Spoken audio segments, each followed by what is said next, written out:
My daughter, Eve, is 9 years old. She is the first child born in the world to have been screened for the BRCA gene as an embryo. So we know she doesn't have BRCA because we didn't put any BRCA-positive embryos in. We found 10 years ago the one geneticist in the world who was doing screening on embryos for the BRCA gene. And he agreed to screen my embryos for the BRCA gene. For me, I made the choices that I made because I had been through cancer. I'd watched my mother die from cancer, and I was not passing it on if I could avoid it. I was going to do everything in my power to do that. And so we did IVF.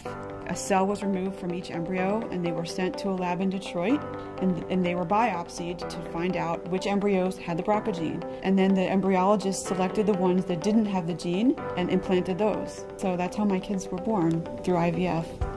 But when I did it, I asked my doctors about it, and they looked at me like I was speaking Greek. They didn't know what I was talking about. Their concern isn't long-term making you a family.